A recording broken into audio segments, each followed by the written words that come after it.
পিছিয়ে যাবে। এতে সবার আওয়ামী লীগের রোষানলে পড়বে।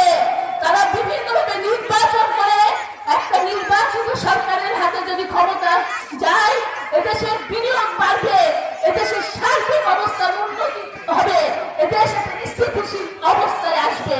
কিন্তু নির্বাচন যদি আমরা না করি, তাহলে আমরা যে জনগণ সে উপেক্ষিত থেকে যাবে, তারা তাদের ভোটের অধিকার প্রতিষ্ঠিত করতে পারবে না। তাই সবার আগে আমাদের প্রয়োজন একটি নির্বাচন, সুষ্ঠু অবাধ নিরপেক্ষ নির্বাচন। আমার ভোট আমি দেব, যাকে খুশি তাকে দেব। এই নির্বাচনকে সামনে রেখে আবার আমি বলতে চাই, আজকে এই নির্বাচনকে সাথে রেখে আমার নেতা তারেক রহমান 31 দফা প্রবর্তন করেছেন।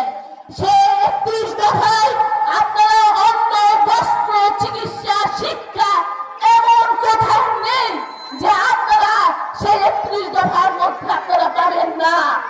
আপনারা বেকার যারা আছে, বেকারদেরকে প্রশিক্ষিত করে তাদের কর্মসংস্থানের জন্য প্রশিক্ষিত করে তাদেরকে ট্রেনিং দিয়ে তাদেরকে ভর্তুকি দিয়ে তাদেরকে অর্থ খরচ করে তার বেকার সমস্যার সমাধান করবে। এবং যারা আরো বেকার রয়েছে সে সমস্ত বেকারদেরকে বেকার ভাতা প্রবর্তন করবেন।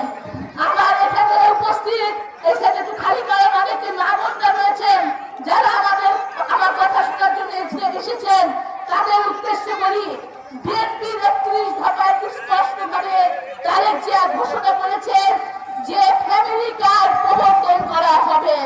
ফ্যামিলি কার্ডটা কি?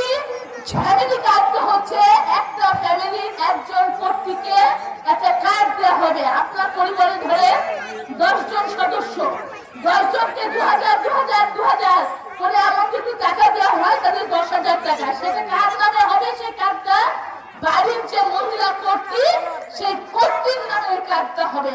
সুতরাং